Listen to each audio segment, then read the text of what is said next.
جبرائیل علیہ السلام سے ان کی دشمنی ہے، دشمنی کرنے میں بہت تیز ہے، بہت آگے ہے، یہ ان کی ایک روش۔ اسی طریقے سے ان کی روش اور شرارتوں میں ایک شرارت یہ بھی ہے کہ اللہ تبارک و تعالیٰ نے انہیں آسمانی کتاب دی تھی، آسمانی کتاب توریت اللہ تعالیٰ نے انہیں دی تھی، اور ان کے لیے لازم تھا، ضروری تھا کہ اس کتاب کے مطابق زندگی گزاریں، اس پر عمل کریں، لیکن انہوں نے کیا کیا؟ اس کتاب کو پسے پش ڈال دیا، اس کی کوئی پرواہ نہ کی، چند کھوٹے سکوں کے بدلے، پیسوں کے بدلے انہوں نے اپنی آسمانی کتاب کو فروخت کر دیا، بیچ دیا۔ اللہ تبارک و تعالیٰ نے توریت میں لکھا تھا کہ دیکھو جادو کرنا، کرانا، سیکھنا، سکھانا یہ سب حرام کام ہے، لیکن یہودیوں میں آپ دیکھیں گے بڑے بڑے جادوگر پیدا ہوئے۔ اعوذ باللہ من الشیطان الرجیم، بسم اللہ الرحمن الرحیم۔ الحمدللہ نحمده ونستعينه ونستغفره ونعوذ بالله من شرور أنفسنا ومن سيئات أعمالنا، من يهد الله فلا مضل له ومن يضلل فلا هادي له، وأشهد أن لا إله إلا الله وحده لا شريك له، وأشهد أن محمدًا عبده ورسوله۔ يا أيها الذين آمنوا اتقوا الله حق تقاته ولا تموتن إلا وأنتم مسلمون۔ يا أيها الناس اتقوا ربكم الذي خلقكم من نفس واحدة وخلق منها زوجها وبث منهما رجالا كثيرا ونساء، واتقوا الله الذي تساءلون به والأرحام إن الله كان عليكم رقيبا۔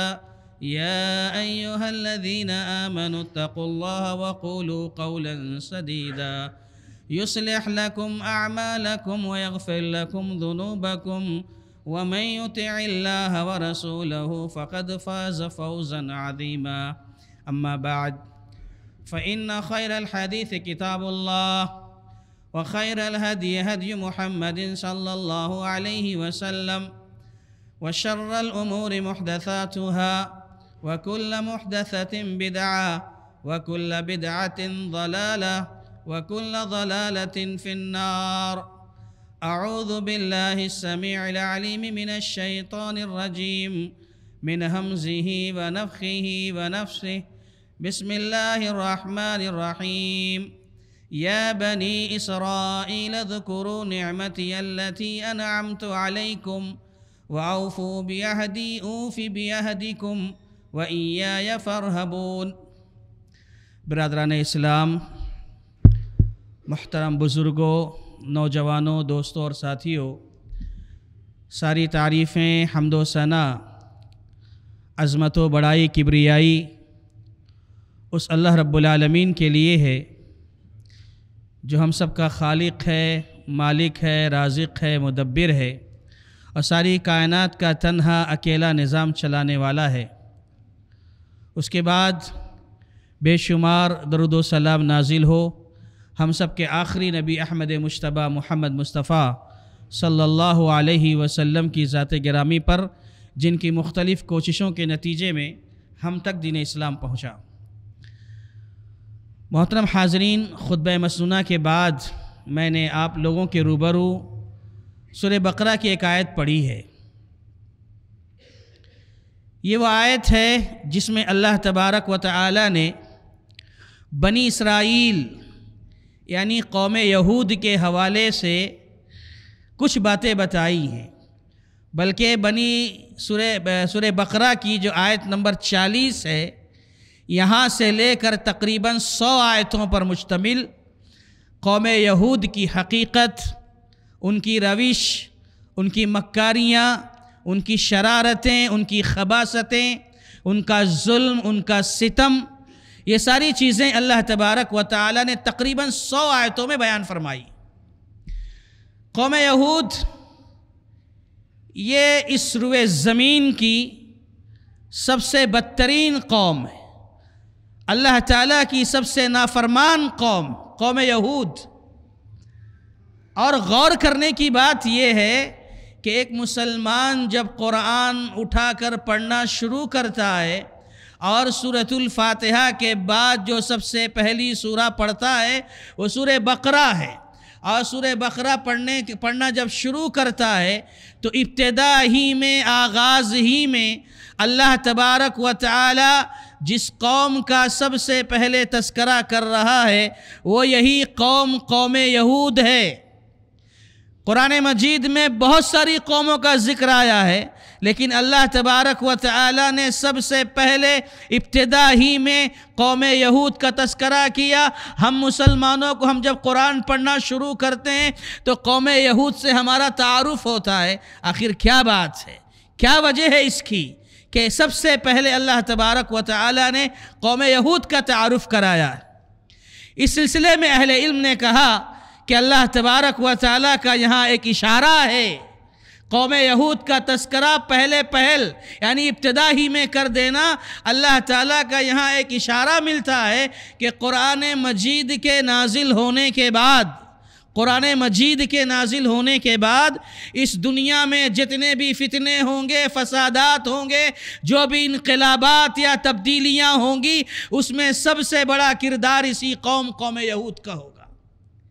آپ دیکھ لیں اس وقت دنیا میں جو دنیا سے قریب ہیں، جن کی نظر دنیا پر ہے، وہ اس بات کو اچھی طرح جانتے ہیں کہ اس وقت دنیا میں جتنے بھی فتنے ہیں، فساد ہیں، جتنے بھی آزمائشوں کا معاملہ ہے یا جو بھی الٹے سیدھے کام ہو رہے ہیں، اس میں سب سے بڑا کردار یا اس کا سرا قوم یہود سے جا کر ملتا ہے۔ مثال کے طور پر یہ جو سودی نظام ہے، بینکوں کا جو سودی نظام ہے، جو سودی کاروبار ہے، یہ سود کے معاملے کو آپ لے لیجئے، صرف اسی کو لے لیجئے، اس کا سب سے بڑا سرا، اس کے بانی مبانی، اس کے محرک، اس کا آغاز کرنے والے، اس میں بڑا کردار، بڑا رول ادا کرنے والے یہی یہود ہیں، یہی قوم یہود ہے۔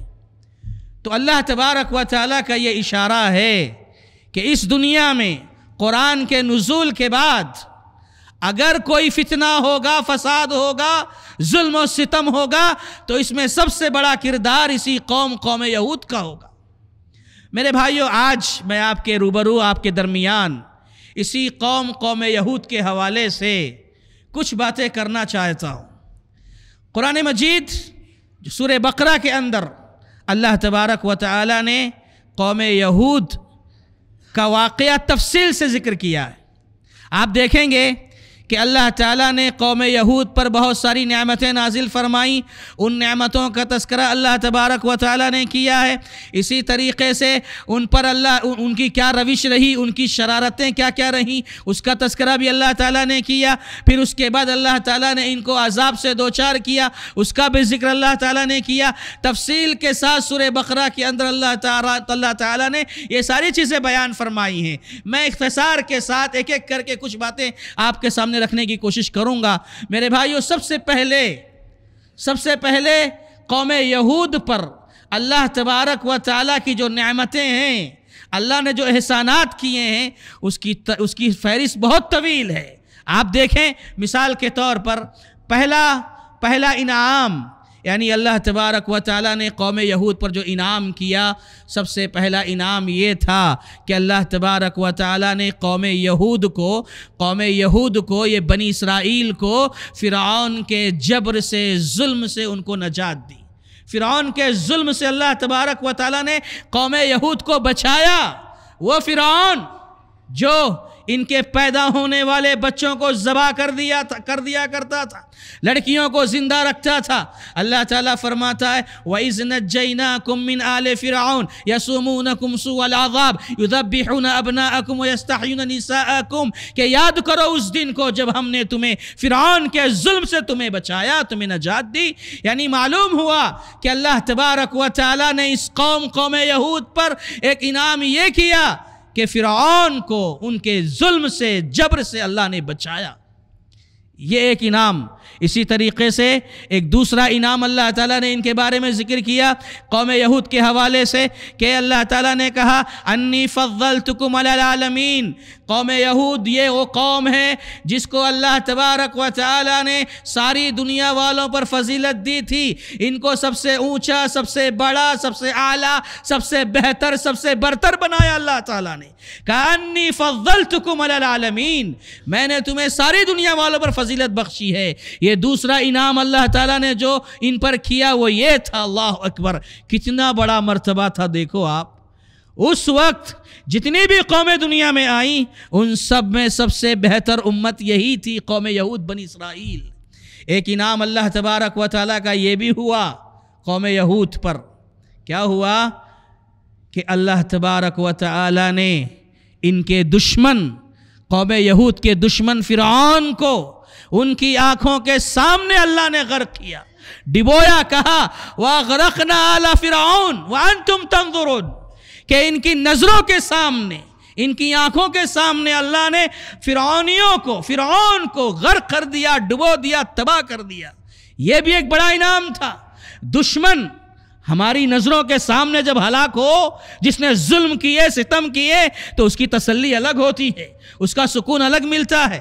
تو کہا اللہ تبارک و تعالی نے ان کی نظروں کے سامنے ہم نے ان کے دشمن کو تباہ کر دیا، غرق کر دیا.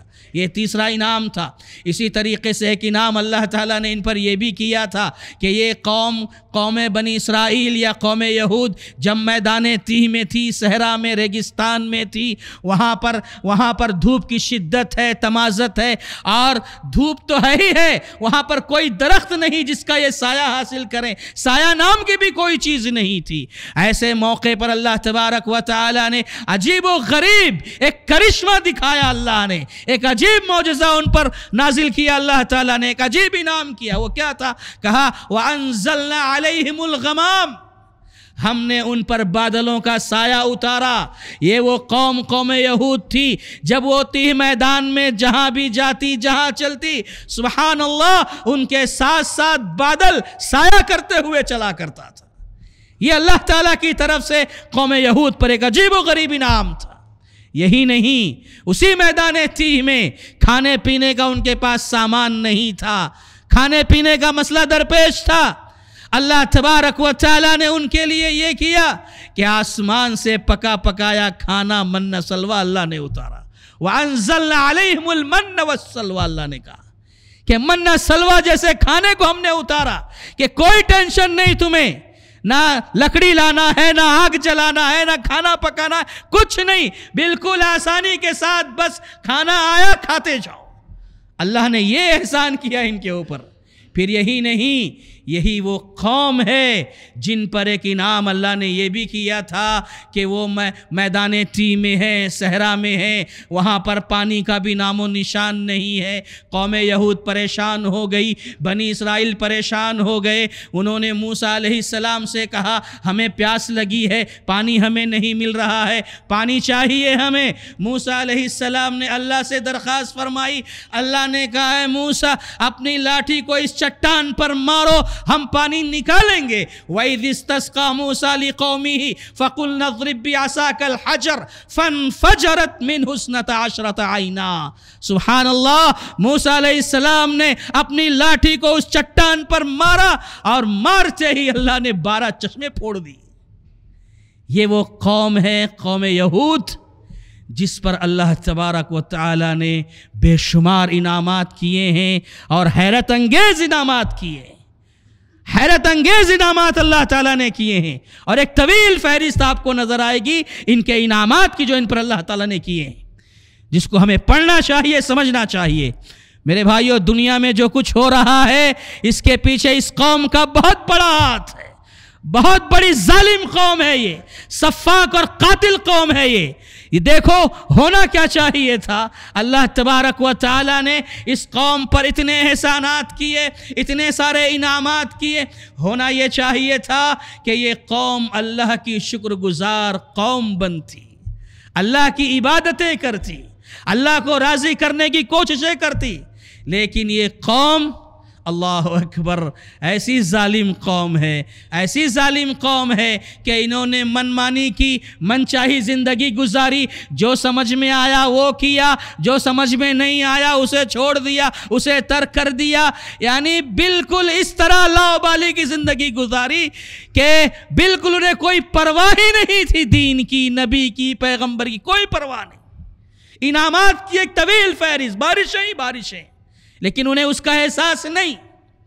ان کی روش کیا تھی، ان کی شرارتیں کیا تھی، یہ بھی اللہ تبارک و تعالیٰ نے سب ذکر کیا ہے۔ ان کی شرارتوں میں، ان کی خباثتوں میں ایک خباثت، ایک شرارت یہ ہے، ان کی روش ایک یہ ہے کہ یہ لوگ یعنی قوم یہود، بنی اسرائیل، یاد رکھو یہ وہ قوم ہے جو دشمنی کرنے میں سب سے آگے ہے، دشمنی کرنے میں یہ سب سے تیز قوم ہے۔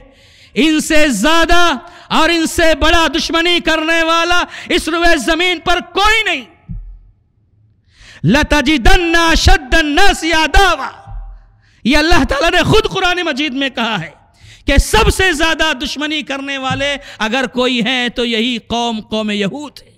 بڑی عجیب بات تو یہ ہے کہ یہ قوم جو دشمنی کرنے میں اتنی تیز ہے انسانوں کے ساتھ، اس کی دشمنی تو ہے ہی ہے، یہ وہ قوم ہے جنہوں نے فرشتوں سے بھی دشمنی کی ہے، فرشتے بھی ان کے دشمن ہیں۔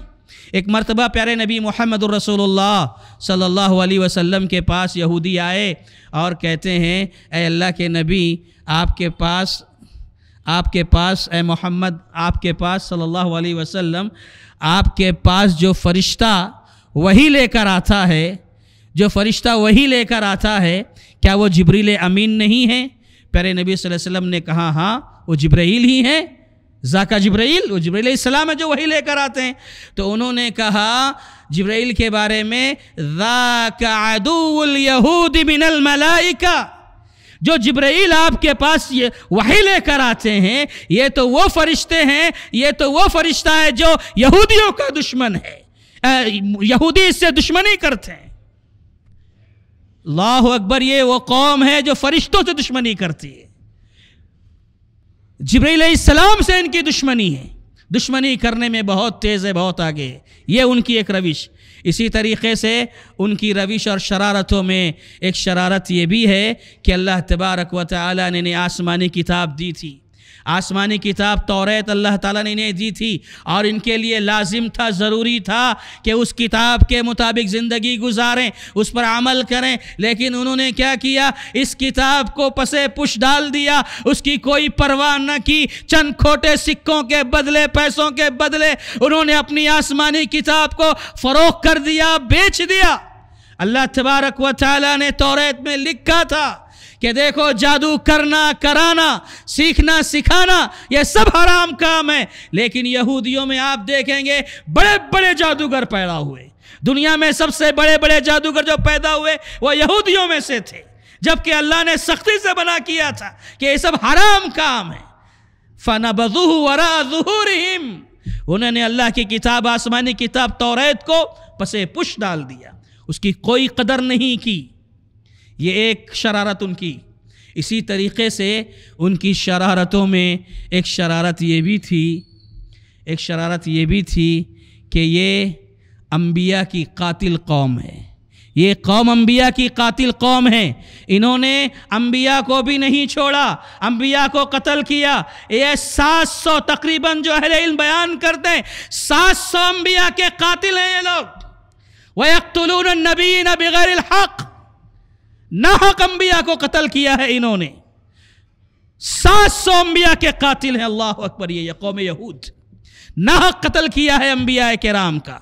اور یہی نہیں، یہ نہ انسانوں کے ہوئے، نہ فرشتوں کے ہوئے، نہ انبیاء کے ہوئے، سب کے ساتھ ان کا معاملہ رہا، یہاں تک کہ یہ وہ قوم ہے جنہوں نے اللہ کو بھی نعوذ باللہ نہیں چھوڑا، اللہ کی بھی شان میں انہوں نے گستاخی کرتے ہوئے کہا وقالت الیہود ید اللہ مغلولہ، یہودیوں نے کہا کہ نعوذ باللہ اللہ تبارک و تعالیٰ کا ہاتھ بندھا ہوا ہے، اللہ نعوذ باللہ بخیل ہے۔ یہ اللہ کی شان میں گستاخی کرتے ہوئے انہوں نے کہا اللہ بخیل ہے۔ اور ایک جگہ کہا ان اللہ فقیر ونحن اغنیاء، کہ اللہ محتاج ہے، اللہ فقیر ہے، ہم مالدار ہیں۔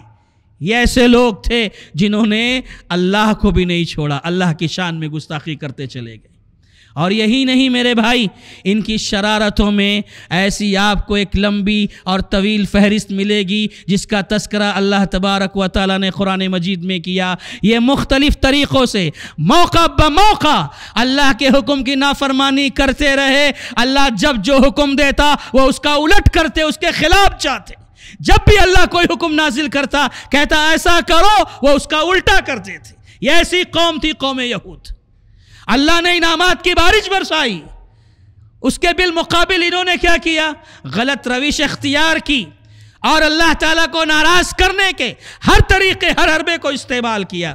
آپ کو یہ بھی پتا ہے کہ اللہ تبارک و تعالیٰ نے حکم دیا تھا کہ سنیچر کے دن مچھلی کا شکار نہیں کرنا، ہفتے کے دن مچھلی کا شکار نہیں کرنا، لیکن یہ وہ قوم تھی جنہوں نے ہیلے کر کے، بہانے کر کے جال تو ڈال لیتی تھی اور شکار کرتی تھی مچھلی کا۔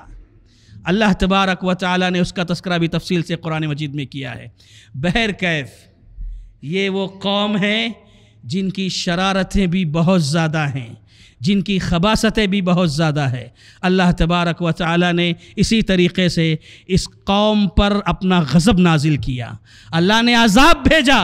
اور ایک بات یاد رکھو، یہ اللہ تبارک و تعالیٰ کا قانون ہے، یہ اللہ تعالیٰ کا اصول اور دستور ہے کہ اس روئے زمین پر، اس سرزمین پر جب بھی کوئی گناہ ہوگا، کوئی باغی ہوگا، کوئی ظالم ہوگا اور اس دنیا میں ظلم کرے گا، انسانیت کو تکلیف پہنچائے گا، اللہ تبارک و تعالی آخرت سے پہلے اسے دنیا میں سزا دے گا، آخرت سے پہلے دنیا میں سزا دے گا۔ اور یہی ہوا ان کے ساتھ بھی، قوم یہود کے ساتھ بھی یہی ہوا۔ ان کی شرارتوں کی وجہ سے اللہ تبارک و تعالی نے انہیں دنیا ہی میں سزائیں دی ہیں۔ جیسے کہ میں نے کہا، یہ اللہ تبارک و تعالی کی لعنت کے مستحق ہوئے یہ لوگ، اللہ نے لعنت برسائی ان پر، اللہ نے اپنی رحمت سے ان کو دور کر دیا۔ ان الذین یکتمون ما انزلنا من البینات والہدی من بعد ما بیناہ للناس فی الکتاب اولئک یلعنہم اللہ، اللہ نے ان پر لعنت برسائی۔ ایک اور عذاب اللہ تعالیٰ نے ان پر اتارا، اور وہ عذاب تھا کہ یہ قوم کے بارے میں اللہ نے کہا کونوا قردۃ خاسئین، ذلیل اور رسوا ہو کر بندر بن جاؤ۔ اللہ نے ان کی شکل بگاڑ دی، چہرے بگاڑ دیے، بندر کی شکل کے ہو گئے وہ لوگ۔ اور اسی طریقے سے قوم یہود میں اللہ تعالیٰ نے ایک بات یہ بھی بیان فرمائی سزا کے طور پر، وَجَعَلَ مِنْهُمُ الْقِرَدَةَ وَالْخَنَازِيرَ، کہ بعض کے چہروں کو اللہ تعالیٰ نے بندر کا بنایا، بعض کے چہروں کو خنزیر کا بنایا۔ مفسرین کرام نے یہاں ایک بات یہ لکھی ہے کہ بنی اسرائیل میں، قوم یہود میں جو عوام الناس تھے، ان کے ظلم اور ستم اور گناہوں کی وجہ سے اللہ تبارک و تعالیٰ نے ان کے چہرے بندر کے بنا دیے۔ اور ساتھ ہی ساتھ اس قوم یہود کے جو علماء تھے، ان کی ذمہ داری یہ تھی کہ غلط کاموں سے ان کو روکتے اور امر بالمعروف نہی عن المنکر کا فریضہ انجام دیتے، لیکن یہودیوں کے علماء نے اس کی کوئی پرواہ نہ کی، بلکہ ظلم کے ساتھ ظلم کرتے رہے، ان کی ہاں میں ہاں ملاتے رہے۔ اللہ تبارک و تعالیٰ نے ان کے چہروں کو بھی بگاڑا۔ اور اب اہل علم نے، مفسرین نے یہ بات نقل فرمائی، عوام الناس کے چہرے تو بندر کے بنائے گئے، لیکن ان کے علماء کے چہروں کو اللہ نے خنزیر سے بدل دیا۔ یہ ہے اللہ تعالیٰ کا عذاب جو اس قوم پر اتارا گیا، اس قوم پر نازل کیا گیا۔ میرے ساتھیو، یہی نہیں، اللہ تبارک و تعالی کے غضب کے مستحق ہوئے یہ لوگ، وَبَاءُ بِغَضَبٍ مِّنَ اللَّهِ وَبَاءُ بِغَضَبٍ مِّنَ اللَّهِ، اللہ کا غضب ان پر نازل ہوا، اللہ کا غصہ نازل ہوا۔ اسی طریقے سے اللہ نے ایک اور عذاب کا ذکر کیا، یہ کہا وَضُرِبَتْ عَلَيْهِمُ الذِّلَّةُ وَالْمَسْكَنَةُ، ان پر اللہ نے ذلت چھا دی، ان پر ذلت ڈال دی، اللہ نے ان کو ذلیل کر دیا، رسوا کر دیا۔ اور ایک جگہ کہا اینما ثقفوا، یہ ذلیل رہیں گے، ہمیشہ ذلیل رہیں گے، یہ جہاں بھی جائیں گے، جہاں رہیں گے، یہ قوم ہمیشہ ذلیل رہے گی، ہمیشہ یہ مارے جائیں گے، کاٹے جائیں گے، ہلاک ہوں گے، برباد ہوں گے۔ کوئی نہ کوئی ان کے ظلم کے خلاف آواز اٹھائے گا اور یہ ہلاک ہوں گے، برباد ہوں گے، ذلیل ہوں گے، رسوا ہوں گے۔ یہ اللہ تبارک و تعالیٰ نے کہہ دیا ہے۔ جیسے کہ آپ کو معلوم ہے کہ عیسیٰ علیہ السلام کی پیدائش سے تقریباً 600 سال پہلے بخت نصر نامی بادشاہ نے لاکھوں یہودیوں کو قتل کیا، لاکھوں یہودیوں کو صفحہ ہستی سے مٹایا۔ یہی نہیں، اس کے بعد قرآن مجید میں بھی اس کا تذکرہ ملتا ہے کہ بابل کا بادشاہ بھی لاکھوں کی تعداد میں یہودیوں کا صفایا کیا، یہودیوں کا قتل عام کیا۔ اور دور مت جائیے، اللہ نے ایسا ذلیل کیا ان کو، ہر زمانے میں، ہر دور میں، اور سلسلہ وار یہ ذلت اٹھاتے رہیں گے، کیونکہ اللہ تبارک و تعالیٰ نے کہہ دیا ہے، اور یہ ذلیل ہو کر رہیں گے۔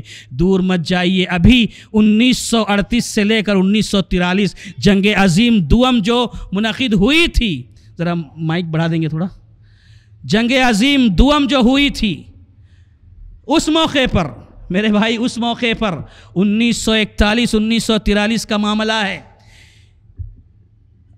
ہٹلر نے یہودیوں کا قتل عام کیا، ہٹلر نے یہودیوں کو قتل کیا اور ایک ایسی سزا دی، اللہ اکبر، کہ آج آپ اگر گوگل پہ جا کے سرچ کریں گے، ہولوکاسٹ کے نام سے جا کر آپ سرچ کیجئے، آپ کو پوری تفصیل ملے گی کہ اس ہٹلر نے کس طرح ان 60 لاکھ یہودیوں کو صفحہ ہستی سے مٹایا۔ 60 لاکھ یہودیوں کو اس نے قتل کیا، آگ کے آلاؤں میں زندہ جلا دیا اس نے، ہٹلر نے، اور چند ہزار لوگوں کو چھوڑا، یہودیوں میں سے 2-4 ہزار لوگوں کو زندہ چھوڑا۔ اور زندہ کیوں چھوڑا؟ زندہ چھوڑتے ہوئے اس نے یہ کہا، میں نے اس لیے ان کو زندہ چھوڑا ہے تاکہ بعد میں آنے والے لوگ ان یہودیوں کی خباثتوں کو دیکھیں اور سمجھ لیں کہ ہٹلر نے انہیں قتل کیوں کیا تھا، میں نے ان کو قتل کیوں کیا تھا، یہ سمجھ لے بعد میں آنے والے لوگ، ورنہ دنیا مجھے ظالم کہے گی، اس لیے میں نے چھوڑ دیا ان 2-4 ہزار لوگوں کو۔ اللہ اکبر۔ تو میرے بھائیوں، یہ ذلیل ہوئے ہیں ہر جگہ، قتل عام ہوا ہے ان کا، ان کو دنیا میں کہیں سکون نہیں، کہیں جگہ نہیں ہے، بس یہ ظلم کریں گے، ستم کریں گے، اور ایک دن آئے گا کہ ان کا صفایا ہو کر رہے گا۔ اور خود پیارے نبی محمد الرسول اللہ صلی اللہ علیہ وسلم کی حدیث ہے، آپ نے فرمایا کہ لا تقوم الساعہ حتی یقاتل المسلمون الیہود، کہ قیامت اس وقت تک نہیں آئے گی، قیامت اس وقت تک قائم نہیں ہوگی جب تک مسلمانوں کا یہودیوں کے ساتھ قتال نہ ہو جائے۔ ایک جنگ ہوگی، مسلمانوں کی یہودیوں کے ساتھ ہوگی، اور مسلمان چن چن کر یہودیوں کو قتل کریں گے۔ اللہ اکبر۔ پیارے نبی صلی اللہ علیہ وسلم کی یہ حدیث ہمارا ایمان ہے اس پر۔ اس حدیث کو جب بھی پڑھا جاتا ہے ایک حوصلہ ملتا ہے، ایک سکون ملتا ہے، کیونکہ حدیث ہم نے پڑھی ہے اور ہمارا یقین ہے، ایمان ہے کہ نبی نے جو کہا ہے وہ حق ہے، سچ ہے، کہ یہ قوم جتنا بھی ظلم کرنا چاہے کر لے۔ پیارے نبی صلی اللہ علیہ وسلم کا یہ اعلان ہے، یہ فرمان ہے کہ ایک دن ایسا آئے گا کہ یہودیوں کو قتل کیا جائے گا۔ یہی نہیں، یہ یہودی اپنی جان بچانے کے لیے پتھروں کے پیچھے چھپیں گے، درختوں کے پیچھے چھپیں گے، وہ پتھر آواز لگائے گا، پتھر پکار کر کہے گا، اے مسلمان یہاں دیکھو میرے پیچھے فلاں یہودی ہے، آؤ اسے قتل کرو۔ درخت بھی پکارے گا، درخت بھی آواز لگائے گا کہ آؤ یہاں میرے پیچھے یہودی چھپا ہوا ہے، اسے آؤ قتل کرو۔ اس طرح سے میرے بھائیوں قتل عام ہوگا۔ اور ایک بات یہ بھی آپ کو معلوم ہونا چاہیے کہ اس وقت دنیا کے جو حالات ہیں، اس وقت دنیا کے جو حالات ہیں، اس سے پتہ چلتا ہے، اور اہل علم کا یہ تبصرہ بھی ہو رہا ہے کہ دنیا دھیرے دھیرے اب اپنے اختتام کے قریب پہنچ چکی ہے۔ اب دنیا دھیرے دھیرے اپنے اختتام تک پہنچ چکی ہے، اور دنیا کی عمر اب بہت کم رہ گئی ہے، کیونکہ دنیا کے جو حالات ہیں، جو نشانیاں ہیں، جو علامتیں ہیں، کچھ ایسا ہی معلوم ہو رہا ہے۔ بعض اہل علم تو یہاں تک کہتے ہیں کوئی بعید نہیں، کوئی بعید نہیں کہ ہمیں اور آپ کو یہ سننے مل جائے چند مہینوں چند سالوں یا کچھ ایام کے بعد کہ اب امام مہدی کا ظہور ہو گیا، امام مہدی کا ظہور ہو گیا۔ اہل علم کہتے ہیں یہ سننے مل جائے کوئی بعید نہیں، اور یاد رکھو جب یہ سننے ملے گا امام مہدی کا جب ظہور ہوگا تو یاد رکھو امام مہدی کے ظہور کے بعد یہ سمجھ میں آئے گا کہ اب دنیا بالکل قریب ہے ختم ہونے کے، کیونکہ امام مہدی کا ظہور یہ چھوٹی نشانیوں کا خاتمہ ہوگا، اور امام مہدی کے ظہور کے بعد بڑی نشانیوں کا آغاز ہوگا۔ یعنی امام مہدی کو چھوٹی اور بڑی نشانیوں کے درمیان برزخ کہا جاتا ہے کہ یہ رکاوٹ ہے۔ امام مہدی کا ظہور ہوگا، یہ سمجھ لیجئے گا کہ چھوٹی نشانیوں کا سلسلہ اب ختم، اب بڑی نشانیاں آنے والی ہیں، یعنی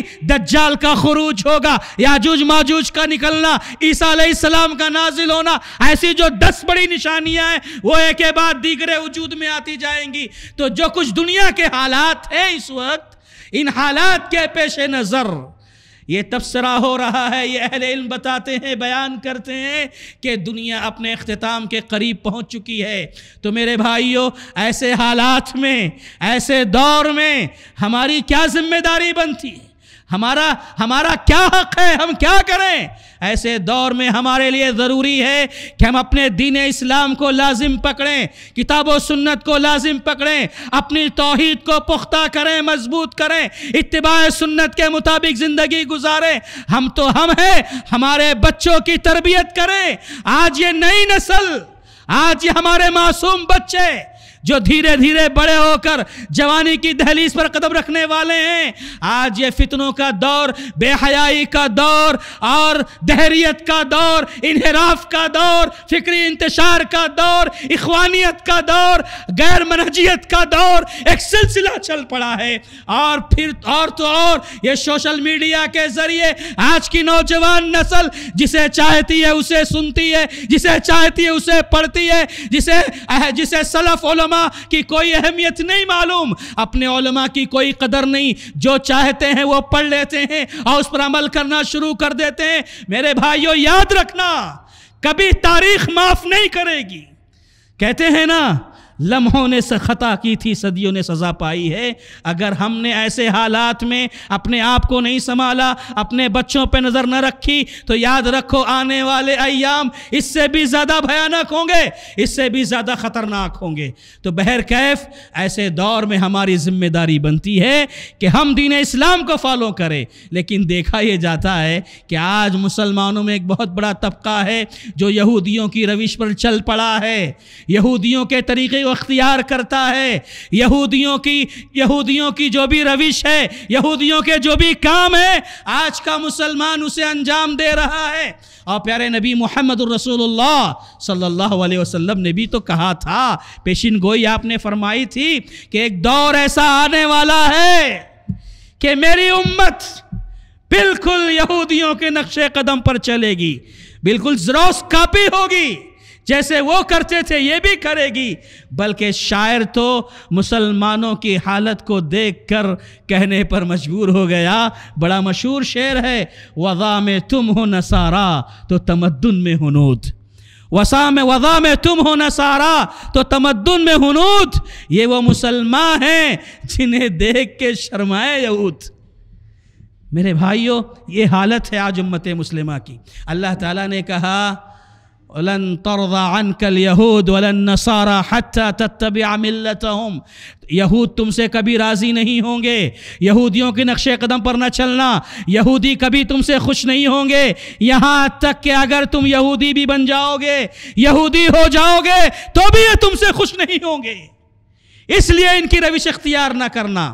تو میرے بھائیو، خلاصہ کلام یہ کہ قوم یہود اس روئے زمین کی سب سے بدترین، سب سے ظالم، سب سے سفاک، سب سے زیادہ قاتل قوم ہے، اور اللہ تعالیٰ ان کو دنیا میں سزا دیا ہے اور دے گا، اور آخرت میں تو ہے ہی ہے۔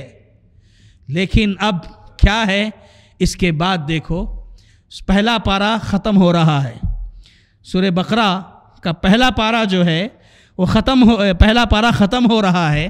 اللہ تبارک و تعالیٰ نے قوم یہود کا تذکرہ کرتے ہوئے آگے جب پہلے پارے کے اختتام تک پہنچتے ہیں اللہ فرماتا ہے، ہم پڑھ رہے ہیں نا قرآن، ایک مسلمان قرآن پڑھ رہا ہے، اللہ کہتا ہے تِلْكَ أُمَّةٌ قَدْ خَلَتْ، اے مسلمانوں دیکھو یہ ایک امت تھی جو گزر گئی. اللہ کا انداز بیاں دیکھیے، سبحان اللہ. اللہ کہتا ہے اے مسلمانوں یہ ایک امت تھی جو گزر گئی، ان پر ہم نے کیا کیا انعامات کیے یہ بھی تم پڑھ کر آ گئے پیچھے. ہم نے یہ بھی بتا دیا انہوں نے کیسی کیسی شرارتیں کی ہیں، یہ بھی پڑھ کر آئے ہو ابھی. اور ہم نے کیسے کیسے عذاب ان کو دیے یہ بھی ابھی پڑھ کر آئے ہو، اب سب پڑھ لیے ہو. اللہ کہہ رہا ہے تِلْكَ أُمَّةٌ قَدْ خَلَتْ، یہ ایک امت تھی جو گزر گئی. ہم نے اس کی پوری ہسٹری، اس کی پوری تاریخ تمہارے سامنے رکھ دی ہے.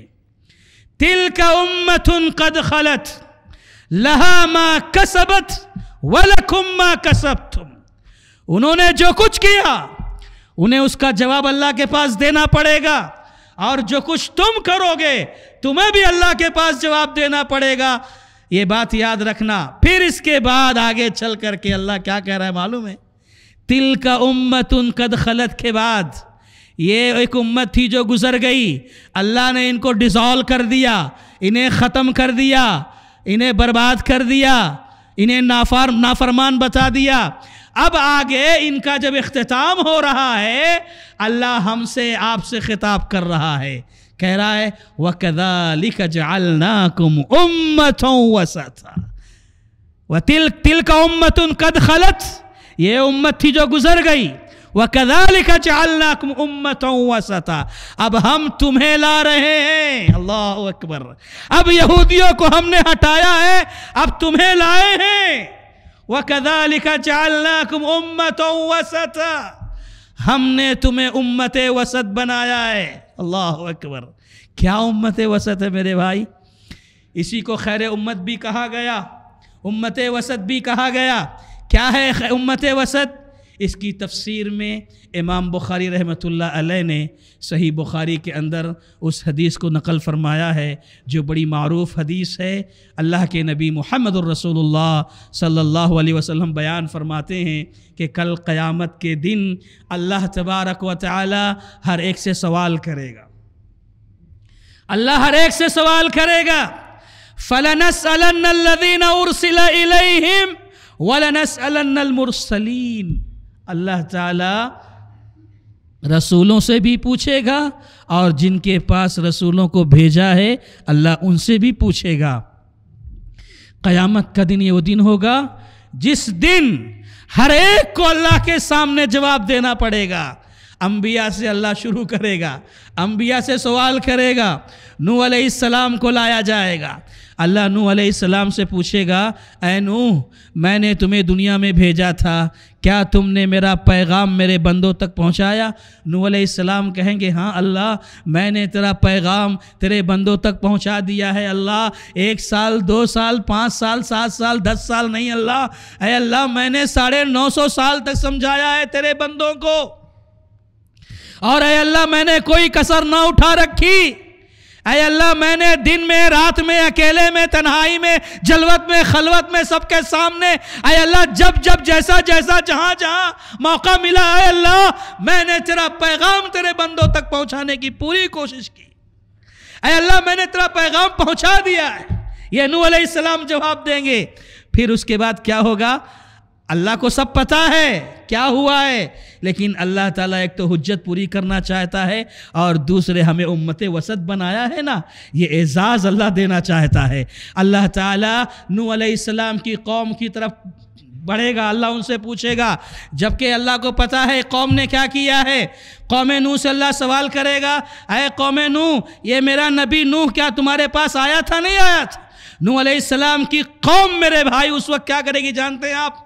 قیامت کا دن یہ وہ دن ہوگا جس دن اللہ تعالیٰ حساب و کتاب لے رہا ہوگا، اتنے غصے میں ہوگا کہ اس سے پہلے نہ اللہ کو اتنا غصہ کبھی آیا ہوگا اور نہ اس کے بعد کبھی آئے گا۔ ایسی حالت میں جب وہ قوم نوح دیکھے گی کہ اللہ فل غصے میں ہے اور سوال جواب ہو رہا ہے، نوح علیہ السلام تو کہہ دیے میں نے پہنچا دیا پیغام، اب باری ان کی آ گئی ہے، یہ فوراً ڈر کے مارے خوف اور دہشت سے کہیں گے اے اللہ نہیں، ہمارے پاس کوئی نبی نہیں آیا، ہمارے پاس کوئی نبی نہیں آیا۔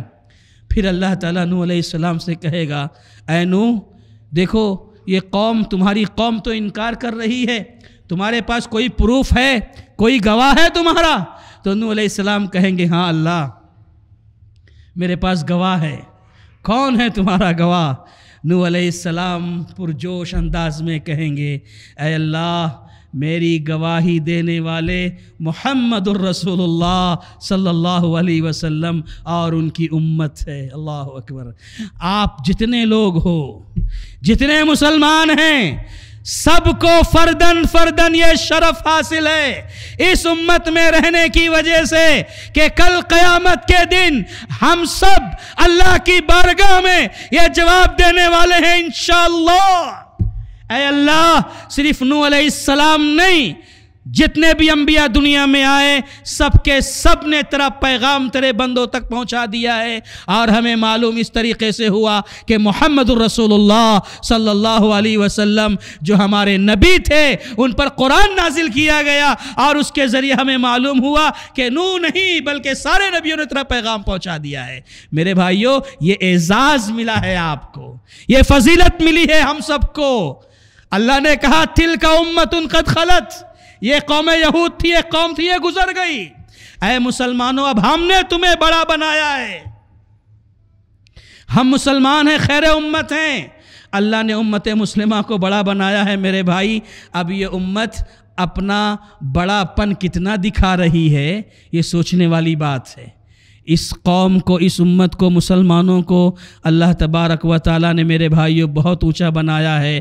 خیر امت کا لقب، امت وسط کا لقب، دنیا میں سب سے افضل امت، سب سے بہتر امت، اللہ اکبر، کتنے بڑے اعزازات سے اللہ تبارک و تعالیٰ نے نوازا ہے۔ تو یاد رکھو جو فضیلت اور جو عزت اللہ نے دی ہے ایسی ہی نہیں مل جائے گی، بلکہ اس کی جو ذمہ داری ہے امر بالمعروف اور نہیں عن المنکر کی، اس ذمہ داری کو ادا کریں گے انشاءاللہ تو یہ خیر امت، امت وسط کے لقب کے ہم مستحق ہو پائیں گے۔ بہرکیف میں اپنی گفتگو یہیں پر ختم کر رہا ہوں، وقت ہو چکا ہے۔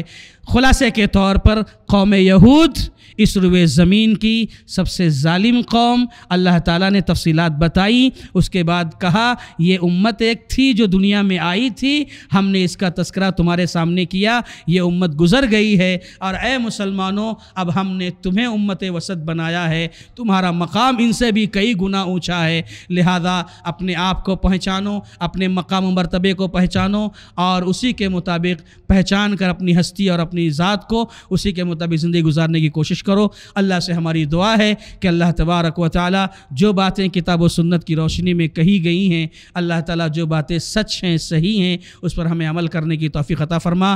اللہ ہم سب کو دنیا میں عزت کے ساتھ رکھنا، ہمارا خاتمہ ہو تو ایمان بالخیر پر ہو، آمین۔ بارک اللہ لنا ولکم فی القرآن العظیم ونفعنا وإیاکم بالآیات ذکر الحکیم رب الحلیم۔